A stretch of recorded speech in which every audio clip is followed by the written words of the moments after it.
Hi, everybody, and welcome to our webinar today. Before we get started, I'm going to go over some quick housekeeping.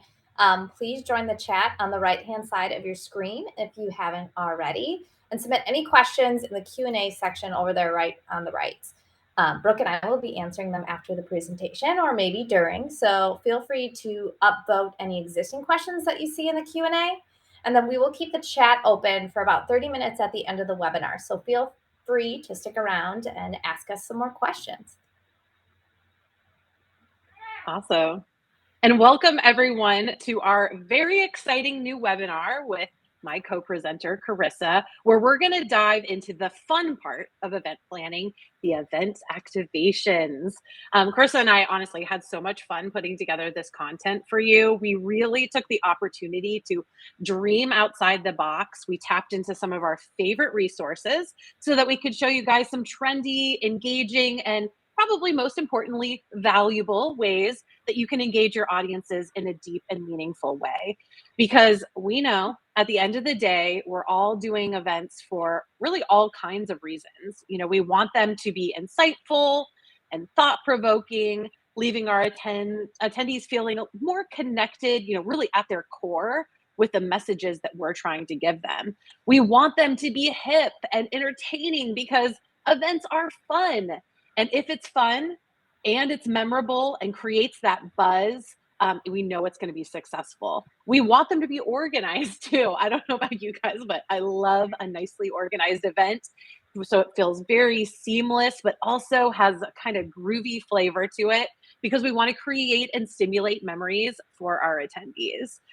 And, just to kind of level set us on why it is that we do events, really we do event activations because they positively impact our bottom line. We can see the results because we know that if our audience is engaged, that it's going to lead to those results. And that could be sales, or maybe you're looking for new members, or maybe your results are simply engagement with your brands or your products.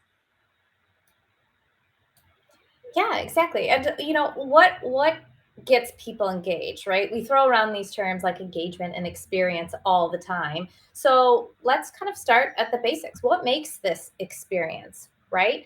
First thing that we're going to say makes an experience is emotional connection. Creating an emotional connection is key to a really great brand activation. This connection can be done through meaningful conversations, activities, experiences, in addition to giving them that opportunity to meet and interact with each other. Make them feel like they're part of your family by incorporating activities and sharing stories, injecting some of that humor and emotion into the experience. Maybe get your attendees laughing or crying and connecting with each other. This will help foster that really strong connection and memory between your audience and your brand, which leads us really nicely to our next point, participation.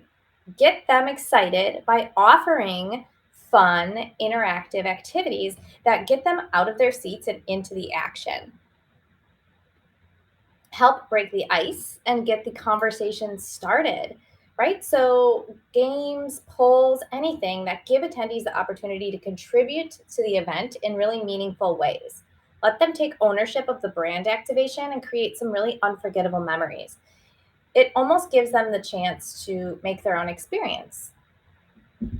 Our next thing that makes an experience is personalization. Personalization really is all the rage these days, and for a very good reason. People love feeling like they're getting something special just for them. So gather all that customer data that you use and have in your systems and use it to create a personalized experience. It's a really great way to make them feel special and appreciated. And this could even go beyond something like a physical item. This could include offering maybe like exclusive access to special activities or sessions or events, or providing a special setting or catering options. So show your people some love to really personalize your event activations. Our next key point here in what makes an experience is community. It's all about the vibes. Creating a sense of community is essential to a really good brand activation. That community that amplifies and unifies your audience and your message, whether it's through encouraging conversations with others, providing that shared memory, or giving them a chance to connect with each other. Focus on really fostering that for your people. Creating the sense of community is essential to building lasting engagement, which goes beyond a point in time. And don't forget how this then helps you even after your activation is over. So, encouraging that conversation and interaction during your event activations helps keeps your community going strong. Last one, and one of my favorite ones, is uniqueness. I challenge you guys to get weird with it. Stand out from the crowd, from your competition, and find something that fits your brand persona or your brand values. Feel okay to get a little bit weird with it or think outside the box. You can also take this chance to maybe lean into the uniqueness of the destination of your event or culture and the flavors of where you're hosting. As long as you keep it really genuine and true to your brand purpose, it's okay. So push yourself a little bit here and make that experience. Now we're going to talk a little bit about how you get budget for your event activations, right? How do you justify the cost of some of these things? We've got donut walls here. We've got a contortionist up there. How do you get the cost? How do you translate that to ROI and get the budget to make these things happen? Now, if I went to my leadership team and my stakeholders and I showed them some of these photos and I said, here's what I want the money for. This is what I want to do. I probably get the response back, honestly, you want a giant inflatable car costume, Carissa? Why? Absolutely not. So it's really important to understand how to pitch and communicate your ideas and how to advocate for yourself and explain the value of some of these off the wall things. Making pasta or dog petting stations. How is that going to translate into a positive experience for your audience? This is stuff that we might innately know, but we don't always do a great job in vocalizing for ourselves. And although we understand as marketers, event organizers, right, the concept of selling and persuading, sometimes it's hard to step into that like internal salesman attitude and figure out exactly how to sell your idea and sell your vision. So we're going to help you kind of explain some of that. And I'm going to tell you guys a little story. So several years ago, I was preparing for what my current or my past organization's biggest trade show of the year was. It was this big conference, and every single year, it's our single largest lead generating event. We wanted to create an experience with our brand activation that would draw people to our trade show booth, something more exciting than just like traditional swag. So my genius idea was this giant stuffed teddy bear. Now the actual animal was different because it reflected my organization's brand name, but today let's call it a teddy bear. And these weren't your typical $3 beanie bag knockoff promo item. I wanted the big quality stuffed teddy bears, big enough to make an impression.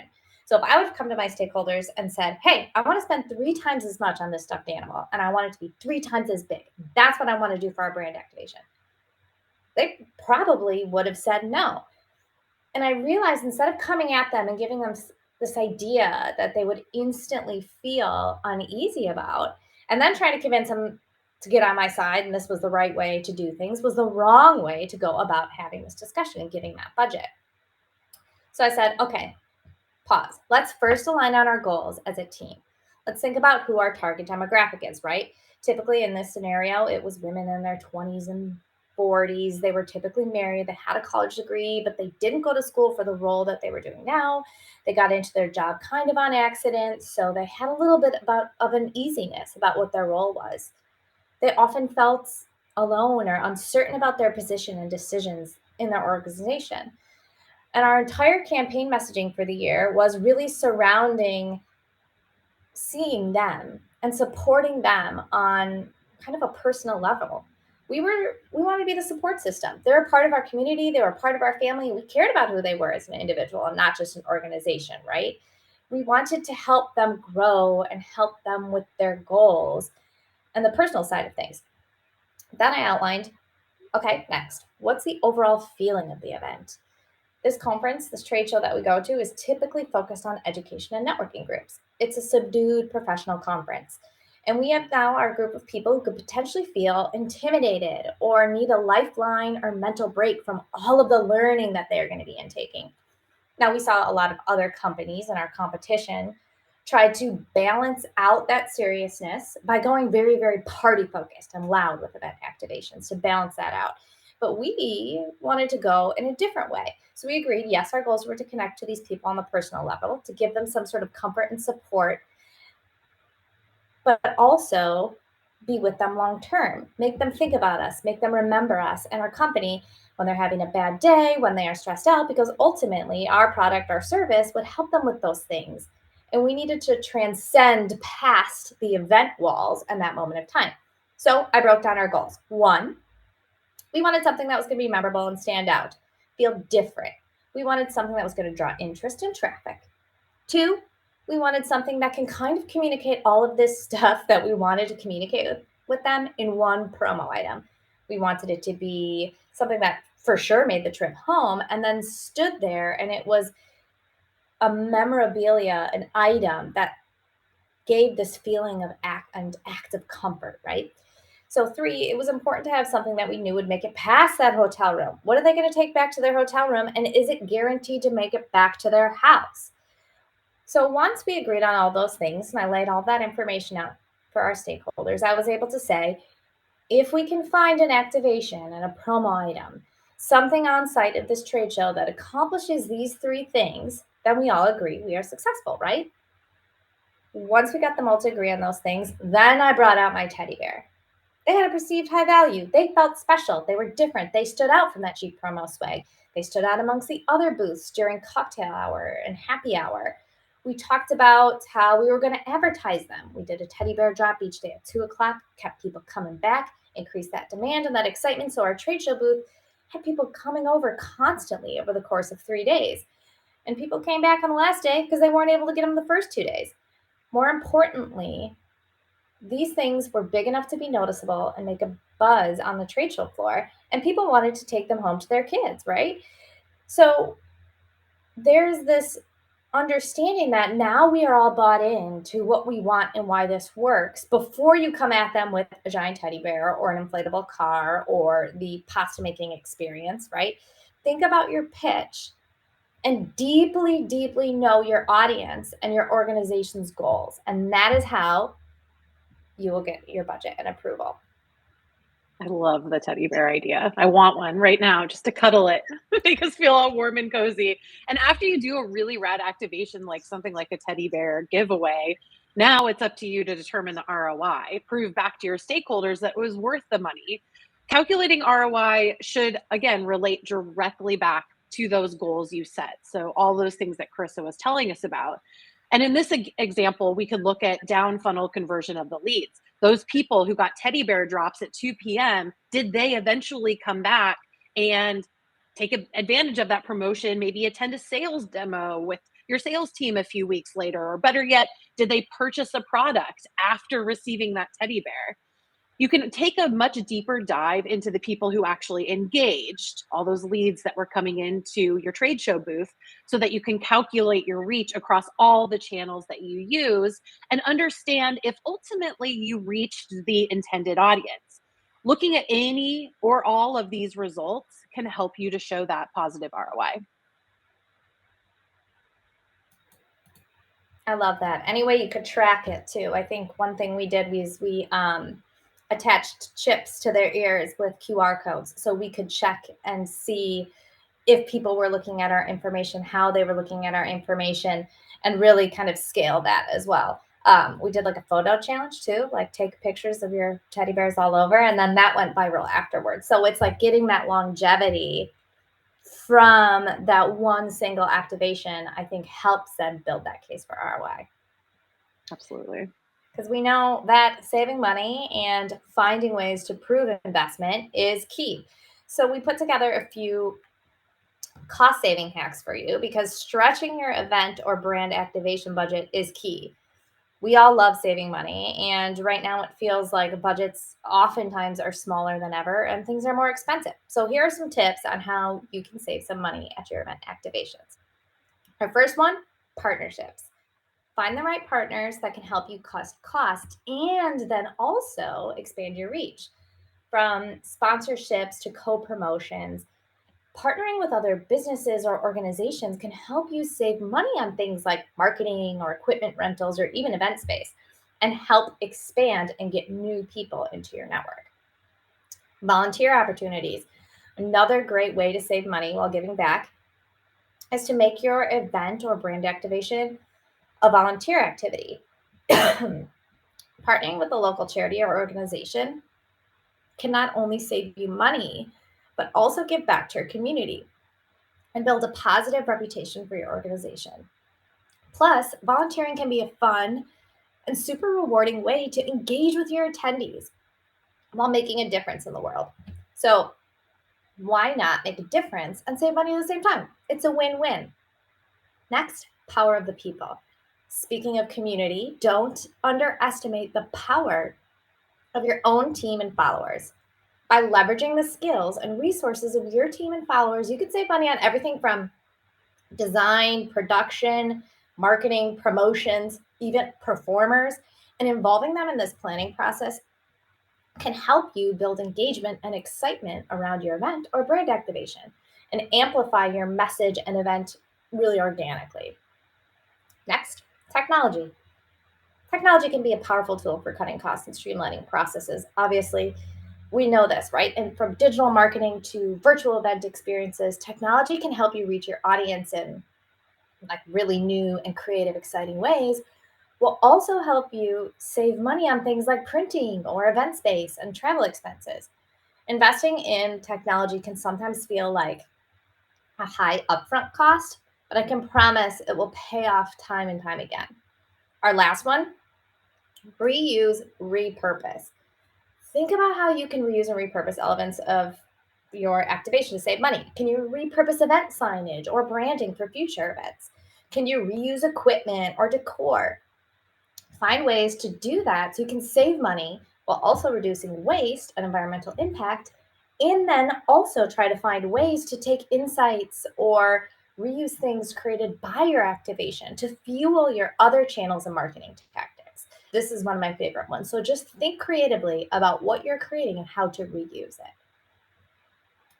Love that. Love some good cost savings tips. And I'm going to switch gears a little bit and talk about how you can find inspiration for all of these cool and fun activations that we're seeing out there.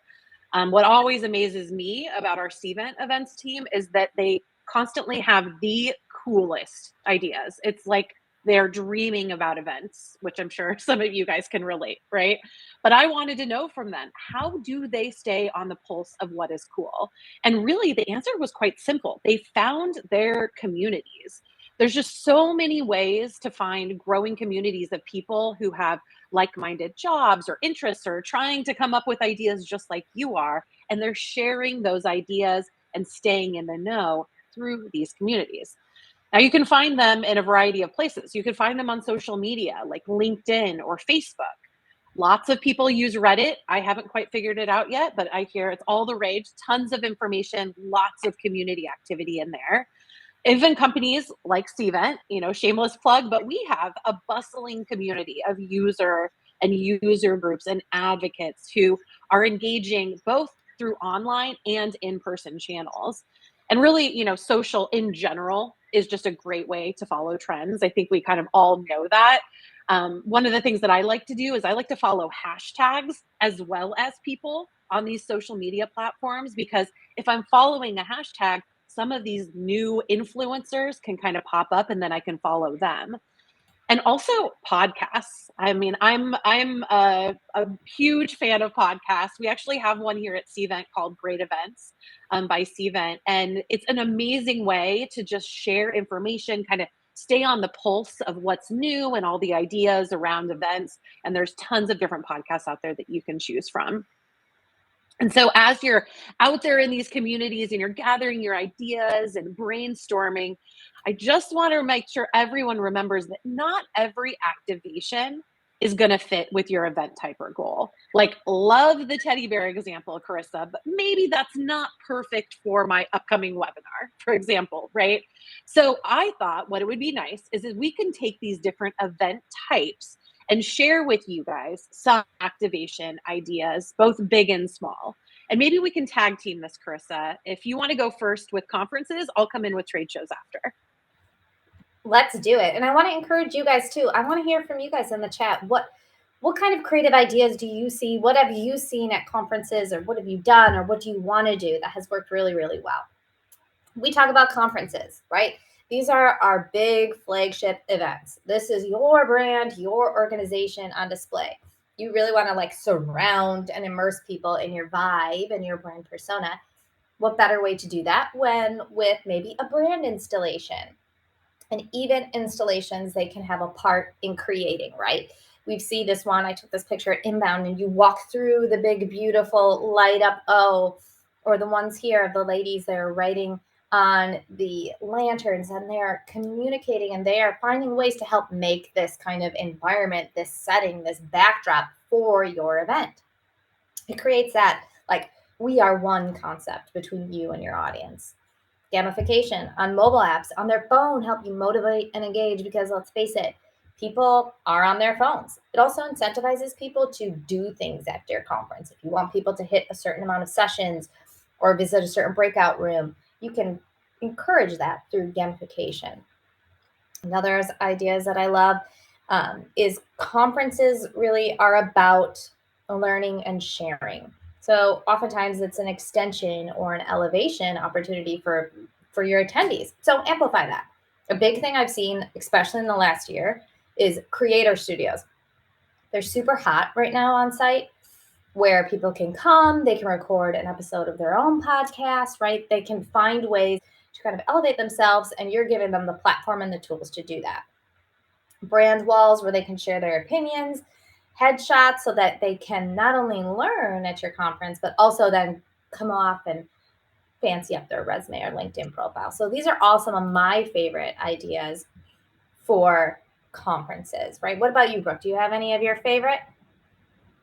Oh, I love a good headshot because I tend not to get too fancy and professional looking unless I'm at an event. So please, please take my headshot at that moment. I love those. Right? I know. I'm like, hey, I did it. Look at how good I look. I'm so excited. Um, we love, we've got someone in the chat that say they do interviews with their partners on site. And I think that's also great, right? How can you take your conference and create it into a content creating machine, right? So you're reusing and using and finding ways to, at the end, fill your funnel and fill your tactics with things that are genuine and organic that you've made on site. So I love that about conferences. Yeah, so good. I'm going to switch over and talk about trade shows because, Krista, I love trade shows because it really gives us a unique opportunity to showcase our brands and messaging. But trade shows, the challenges can be real, right? Because you're competing for attention in a very, very short amount of time. You have to attract attention from somebody just casually walking by your booth. You have to engage them, and then you have to send them away with such a lasting impression that it's going to result in a follow up. And I've been to a million trade shows over the years. I've tried many, many things from virtual reality experiences, a dart throwing competition. Once we did temporary tattoos that, spoiler alert, did not come off as easy as they went on. And my colleague actually found that out when he had to go to a meeting the next day with a face tattoo. So they're not all wins. Sometimes we fail, but a few things that I've learned is that people really do want to participate in your activation, pretty much anything. If first, it's easy to participate. Second, they don't want to do something that makes them look or feel like an idiot. And they want to see others participating too, right? That FOMO is so real. So, when you're walking around a trade show floor and you see all of these people carrying around this fancy, delicious looking popcorn, you're going to ask them, where did you get that? And before you know it, you're going to be at that booth as well. So, a free mocktail, a photo booth that has a line wrapped around your booth, no one is going to be able to resist engaging with that. Another great idea, and really one of my favorites, because trade shows can be exhausting, is what if your booth was the comfiest, coziest, most zen place in the entire building? not only is it going to draw people into your booth to just kind of get off their feet for a little while, but it's going to bring them in for more than just 30 seconds. So you can have a little bit longer time to engage with them. Chris, I know you've done a ton of trade shows. Any fun ideas that you have? I mean, I do love the like comfy booth activity, right? I mean, we're all shouting at people, come to our booth, talk about this, learn about this product. And people get so, it's that like trade show fatigue where you're like, I just need a second. I need a bottle of water. I want to sit down and I need a place of peace, right? For 2 seconds. And you're actually generating more traffic a lot of times when you think about what the people need on site as opposed to like what serves you. So I always say for trade shows, think about how to do something for the people that you're trying to attract as opposed to being a little bit too, self-interested, I'll say. Yeah. And that always kind of then helps you stand out from a lot of noise.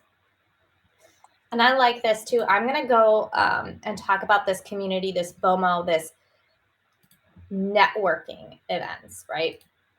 Because networking events, this focuses on that like personalization and community, building the connections. They're all about almost these FOMO motion moments, right? They're a bit more intimate feeling than some of the other activations. A lot of times they can feel a little bit less businessy, I would say.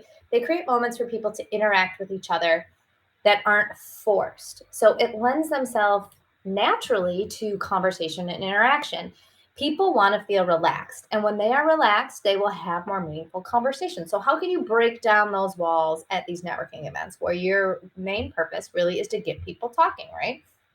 Here are some of my favorites. We've got game nights, we have theme nights. I think we have a 90s, 80s party up there. Food tastings where you're helping guide that conversation so you don't have a lot of people sitting around nervous about what to talk about. Wine tasting, so you're helping that conversation keep going. Workout classes, yoga, morning yoga, that stuff people love, right? It's things that they innately want to do. It gets them feeling a little bit more comfortable, which then they're more receptive to do the networking that you're trying to empower them to do.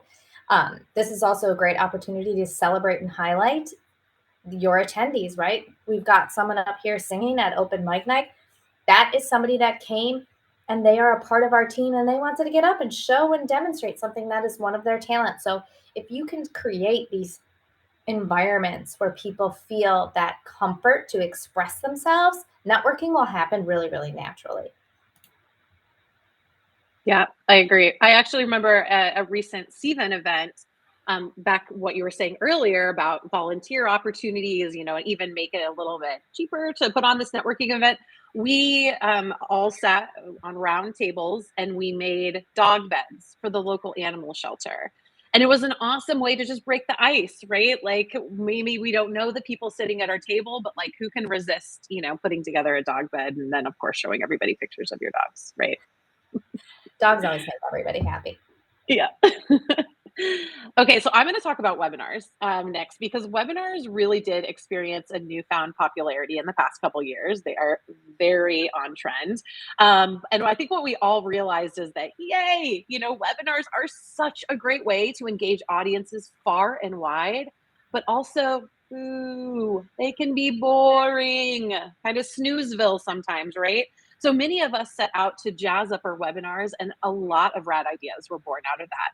We kind of started to like take our guard down, take off our stuffy ties and suit jackets, and really infuse fun into our content. So I love it when I show up to a well-produced webinar. Shout out to Greg on this webinar, who is putting countdowns and intro music and pre video ad rolls and everything. When I come to a webinar like that, I immediately respect the content. I know that they put effort into that and it's really set the tone for me.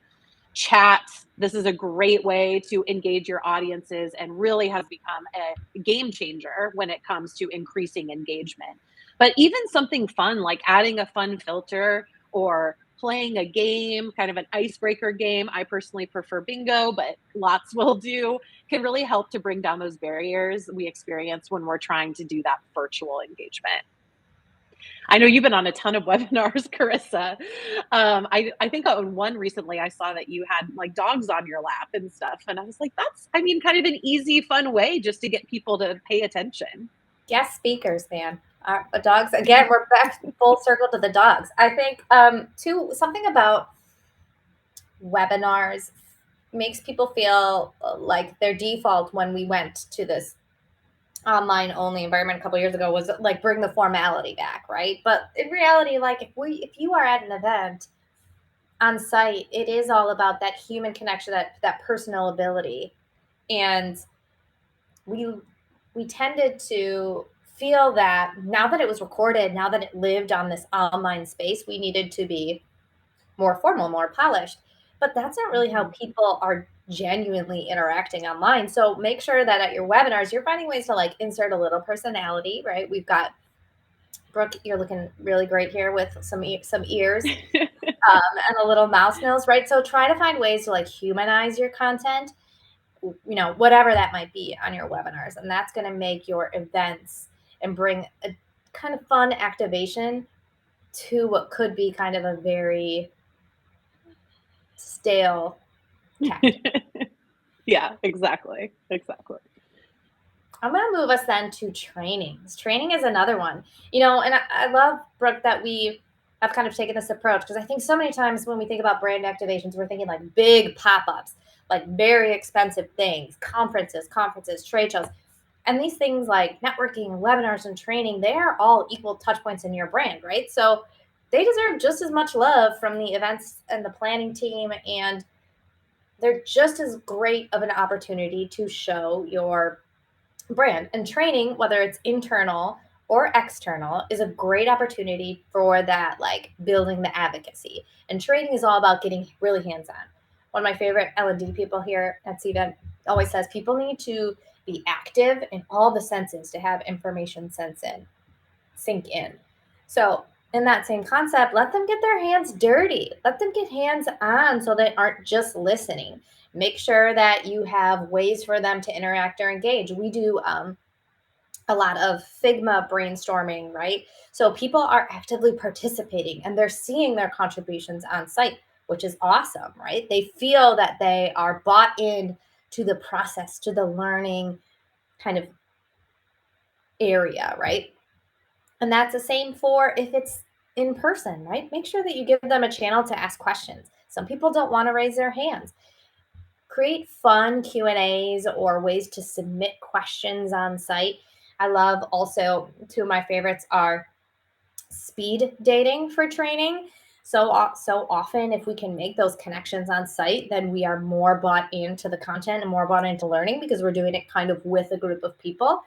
So take a little moment to pause from your training and create some speed dating. Go around, ask questions, learn a little bit about each other, share what they've thought so far.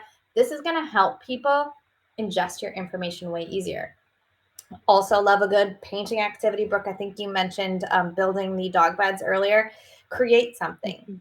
have it be more hands-on. What is their biggest takeaway? How can you translate something that they're doing or creating back to your overall core message?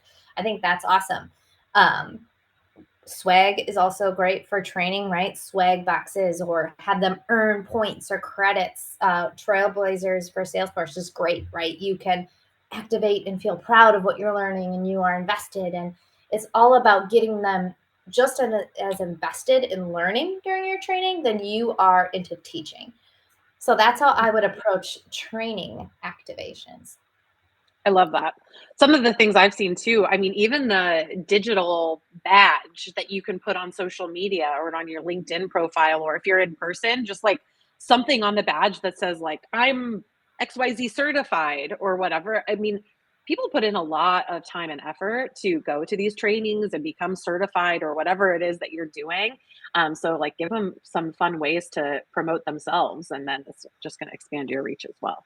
I love it. I'm going to move on and talk about VIPs, these like real fun activations. Because and VIPs really could mean a variety of things at your events. Like these could be your power users, these could be your biggest donors, these could be your highest dollar clients, maybe they're your sponsors. But whoever those groups are, The goal is to leave a lasting impression on these segments of your audience by giving them a little bit extra special treatment. This could mean spending a big budget. You have special seating at a local sports game, or you have a really fun VIP experience like this woman here who's getting out of a helicopter. Love to be in her shoes, right? Like, now that is a fun activate experience. But I mean, let's be honest, how often are we really working with helicopter money? Not often enough, right? So a lower budget idea could be something really as simple as just a space dedicated to your VIPs with some Instagram worthy snacks and really comfy seating. You can see I have a theme here. I love the comfy seating at events, but really just giving them a space to hang out away from the crowds and make them feel special and talk to one another. An additional happy hour, of course, is always a fan favorite. It can help create some buzz as well, especially if it's at a really fun, enticing venue. Maybe it's like a old bowling alley. I think we've done that one, and it's been really fun, and really encourage people to come. And you can kind of hear the like buzz throughout the event. Are you going to be at the bowling alley tonight? Maybe, and that's really, really exciting. Even adding some flair with the trainings too, as if you're a VIP, wouldn't it be great to have something on your badge that indicates that you are a power user, or even a shout out at the keynote, just a way to shine a little spotlight on them without those helly budgets. And I whatever event, oh, sorry, Carissa. I just said I love VIP events. Like, I'm a big I fan. know, And right? obviously, this is where, it seems like you should spend more money, right, on this VIP stuff. But I think it's all about feeling special as opposed to really helicopter budget constantly. Because, like, sometimes, yes, nice, that's what we want. But how can you find those little flares? We have Rachel in the chat who said she loves always tying into the area, especially for VIP events. A lot of times these are more travel-based events, right? So they did an event in Texas where they did custom leather stamping for luggage tags and then built your own spice station, which I thought was really cool. So I just wanted to share that as like this feels like cool and special. And not only are you giving me um, an event, but you're also giving me a memory, something to take away. Yeah. Like it feels. And I love just like understanding your audience too, right? Luggage tags, like, yes, that is gold because all these people are traveling all the time, right? So I love that. Very cool.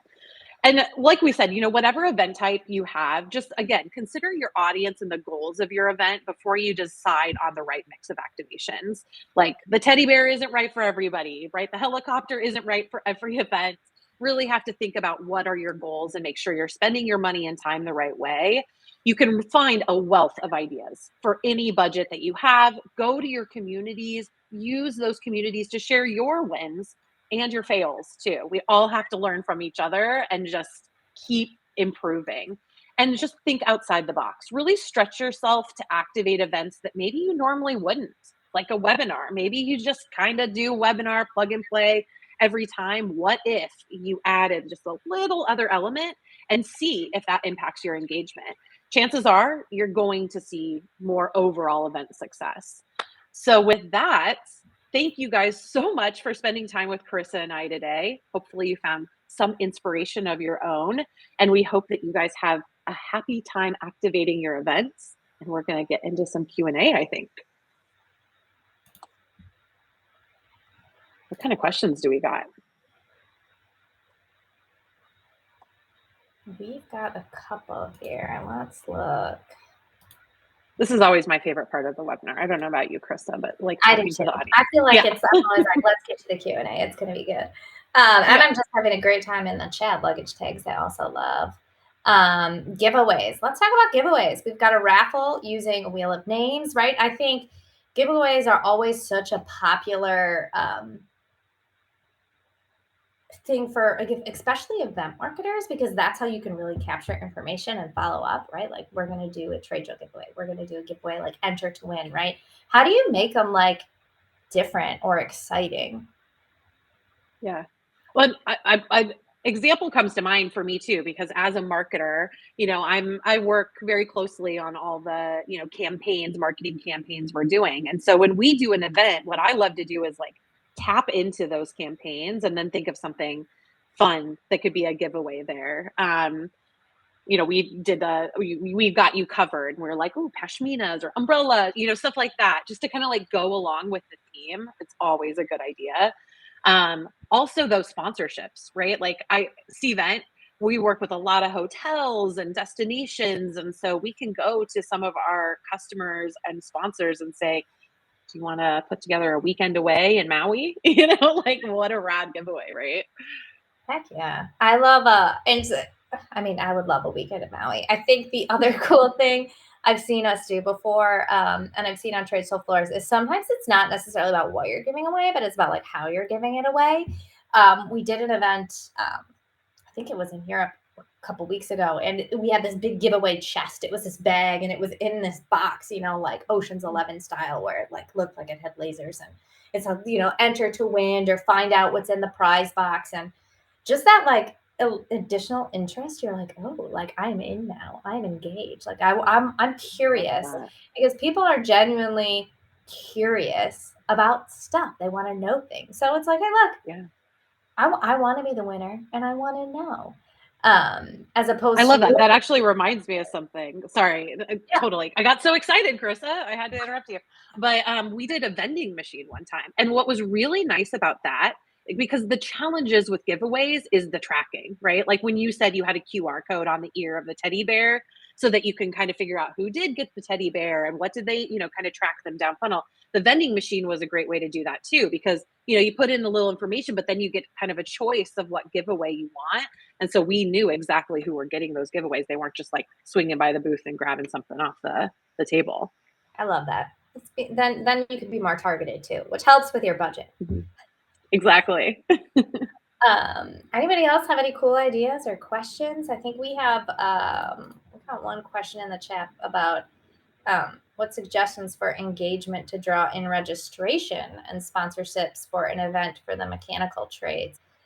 You know, I think so often we get so obsessed with our industry or like the role that we sometimes forget about the people behind it, right? So, regardless of your industry, if you can understand like the core values of that person, of your audience, what they care about, what their interests are, maybe above and beyond their 9 to 5 job role, right? Then you can find things and create things and engagement that's like super meaningful to them as an individual. And then oftentimes you stand out from that service level stuff that everybody else is trying to do based on, their 5 things that they care about their job. It's who are they?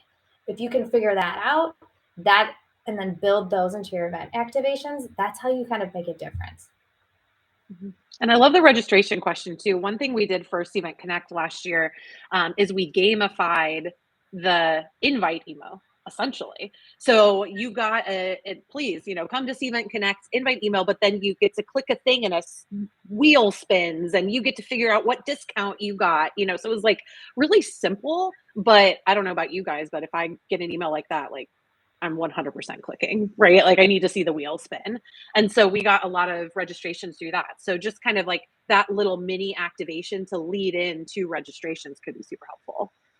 I'm also a big proponent of those kind, because I love the fact that like, hey, look, you're doing something and people want to know and think and experience it, and they're doing research or they're working their way up to when that event starts, whether it's a webinar or a training or a conference.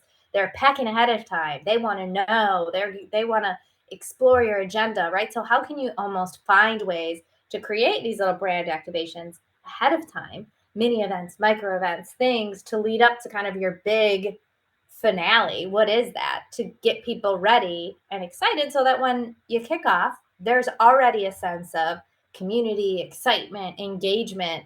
So you're not starting from zero. And Brooke, yeah, I love a wheel in a registration email or on a site, Yeah. because, like, you're right. I'm going to click it every time. Like, I can't help it. Yeah. 100% of the time. I saw a question in here about engaging in the chat too. How do you get people to engage in the chat? I late one night, Carissa, I sent you a Slack message and I was like, "Hey, here's an engagement idea," right? Like just giving people prompts during like a webinar, for example, of reasons to engage in the chat. And we kind of, hashtag failed here. We wanted to do a couple of those, but lost track of time. But, for the next webinar, just even saying like, "Hey, we're talking about conferences. Like, what was your favorite activation at a conference, and just kind of like giving them prompts and reasons to engage in the chat is really helpful. Yeah, I think you use like VH1 style pop-ups, like, oh, we're talking about this, like, Pop-up video. tell me about a time when you cried at an event. Yeah, showing my age, but yes, pop-up videos are always in back of mind for me. Oh, I love it. What else do we got in here? Okay. There was a question about restructuring our budget inputs based on new features and enhancement changes. I wasn't sure if you wanted to take that one, Carissa, or um, budgets is tough, right? Because there's always new stuff coming out, new ideas for activations, and we always have to be budget mindful. So Yeah, especially for, events sometimes seem to fall in this silo, especially like smaller scale ones like VIP networking client events. Sometimes those are like different than the large scale brand events. And for event technology budgets, you have more people interested in that now, right? The insights that you can get from events, the technology that you need to execute some of this stuff. Now it's no longer just the event planner's role in finding ways to have QR codes attached to teddy bear ears or make pop-ups on the webinar right platform, right? That then involves production or other marketing or digital marketing. And I think for planners and marketers, when you look at budget allocations, especially in this environment where, like, hey, look, we are all getting tighter budgets. If you can collaborate with the people internally, with your tech teams, with your other marketing organizations, I can call Brooke up and say, hey, Brooke, I've got an idea. And I think this could then help fuel your campaigns. Or I think we could have some longevity here, or we could create content based on this thing that we did. Then you're kind of sharing that budget and building out bigger, better ROI cases for what that spend is. So whether it's budget or technology to execute, open up those conversations. Don't be afraid to ask questions. Who's interested in this? Who can help me? Where does this budget come from? Do you have maybe a tool in your tech stack that does this already? Let's have those conversations. I think this year, especially 2023, is the year of like reinventing how and why we do things from budgets or structures or processes. So I challenge you all to be the lead in those conversations internally, because that will give you that more power and ability to do some of this crazy stuff, because you will find tools, budgets, and things to help you with your ideas. and it always helps to start small too, right? If this is like a new concept to your leadership team and the people who are giving you the budget to do said activations, maybe pick something small to start and really lean in to showing them what the ROI was from that small test. And then the next year or the next event, right? Like ask for more and show more. It's kind of like ease them into the idea. But again, really leaning into the results. So that's going to help you get bigger budgets in future years. Absolutely. Yeah. Awesome. I'm looking at some of the questions here. Looks like we've got one. I think you have to constantly update yourself so that you're aware of what is a future enhancement, which will allow you to budget it regardless of your industry. Totally. And maybe even staying on top of what those future enhancements are. Again, going back to those communities is a great way to stay on top of all that kind of stuff. Well, I had a great time. This was fun. Thank you all for joining us. I think you have some cats in the background making a appearance. Carissa, if you lean a little bit. Oh my gosh, they're kissing. That's adorable. They're like the Siamese cats from I can't remember what that movie is. It's a Disney movie from a long time ago. But yes, someone here knows. Someone will know and answer our questions. Yeah, thanks guys for joining us today. If you guys have any questions, feel free to reach out to either of us. You can find us on LinkedIn, or the chat will be open for a little bit. Take a moment to fill out the survey over there. Lady in the Tramp, Lauren. I just have to celebrate you for a second because you got me.